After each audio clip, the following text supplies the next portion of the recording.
everyone. Thank you for being here with us today.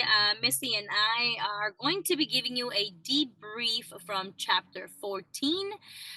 It is titled Some Things You Knew Before You Arrived. And for those that do not know where we are reading from, we are reading from the book Ask and It Is Given by Esther and Jerry Hicks. These are the teachings of Abraham.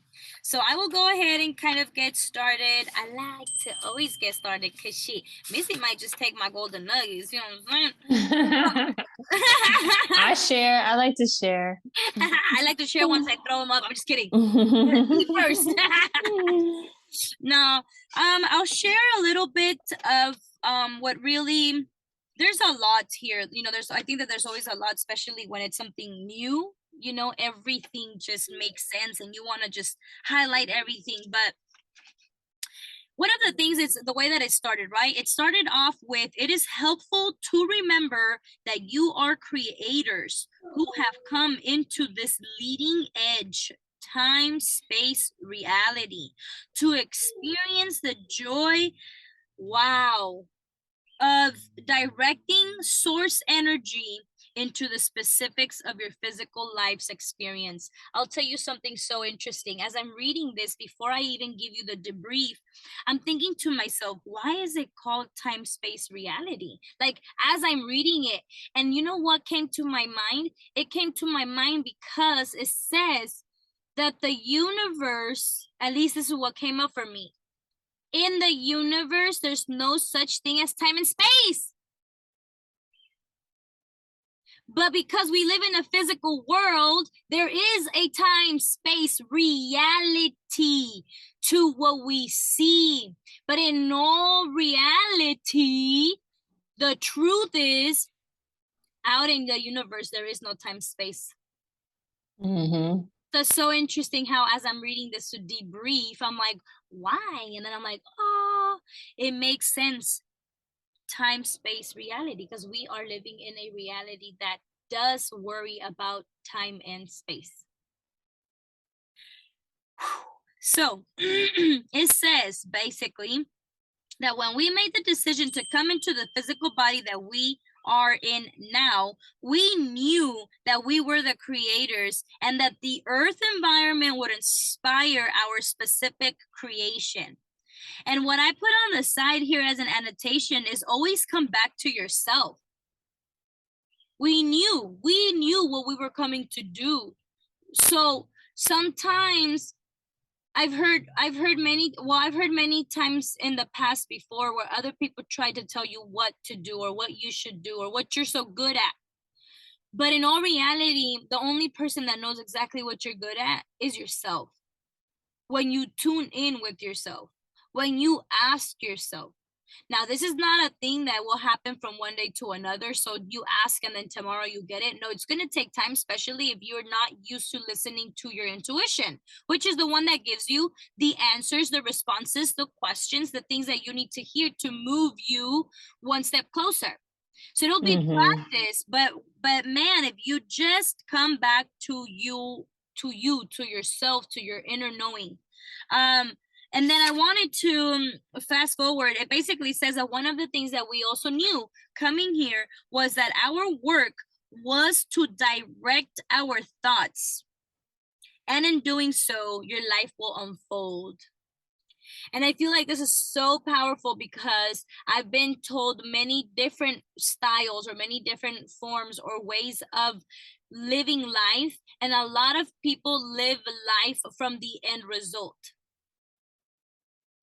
And here it doesn't tell me, hey, Amber, imagine your life and then go walk in it, you know, once it's completed. It's saying direct your thoughts. If you are waking up in the morning saying, oh my God, I'm so lazy, I'm so tired. Well, you're going to be tired and so lazy all day. Because our words have this like magic spell to them, abracadabra. That's exactly what it means. It means, like the spell coming from the word or from the mouth, Yeah, spelling. Yeah. So, so it's one of those things where it's like, well, we don't need to create this outcome of what our life should be looking like. We should create the outcome of what can I do today for my life to look like what I am imagining it could look like. So I need to just simply direct my thoughts. And doing so, your life will unfold. I love it. It's so true. And in different areas of my life, this has happened before. And it's so interesting because it's kind of like the Bob Proctor teachings, right? He always says, I did these things and I never knew why.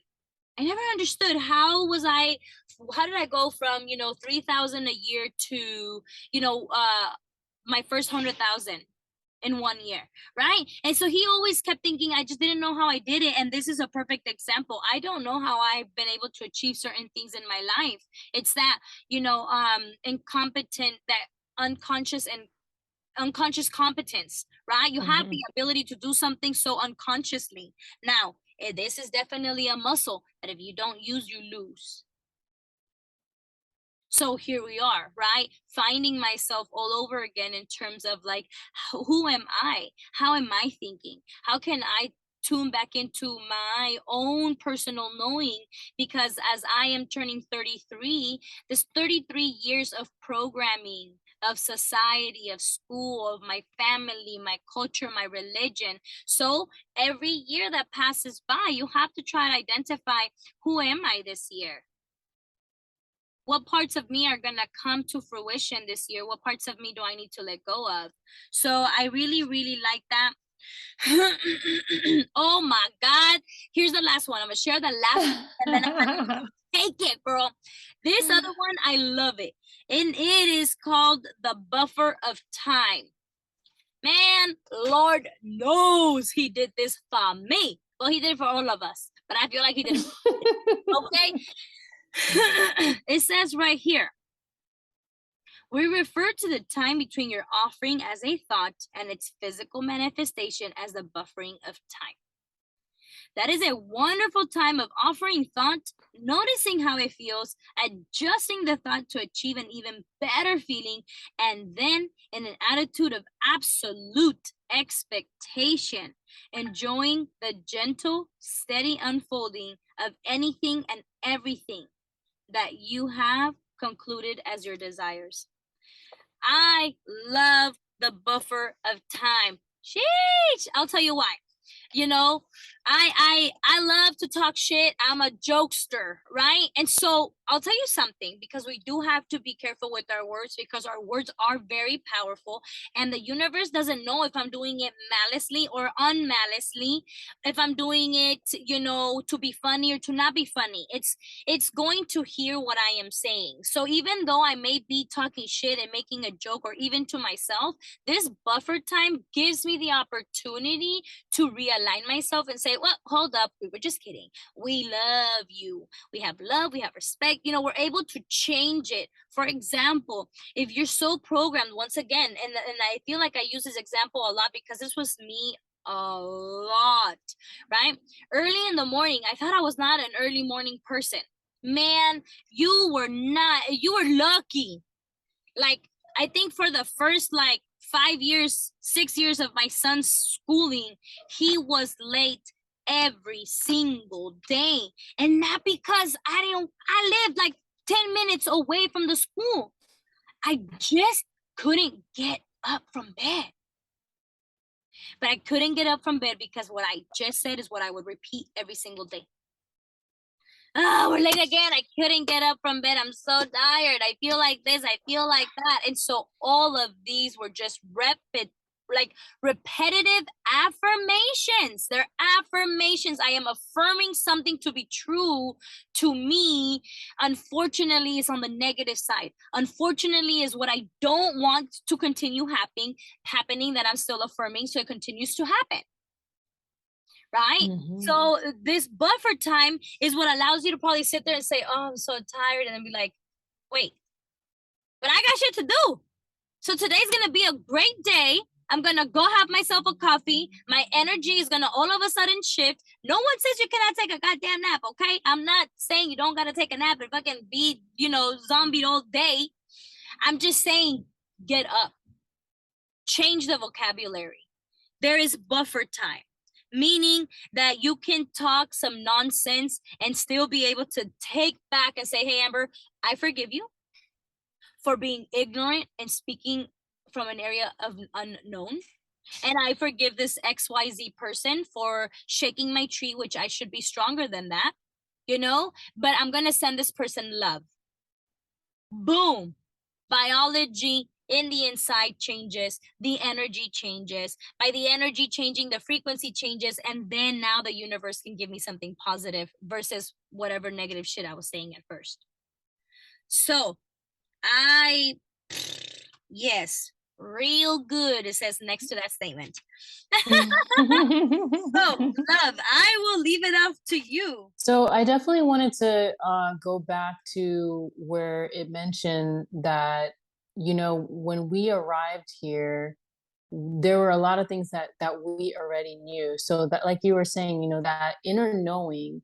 So when we're so disconnected from that, that's when I feel that that's where so many people feel lost and unfulfilled, because they're not connected to that inner knowing. So just as they mentioned here, when you connect to that inner knowing, that's where you are reaching a feeling of joy.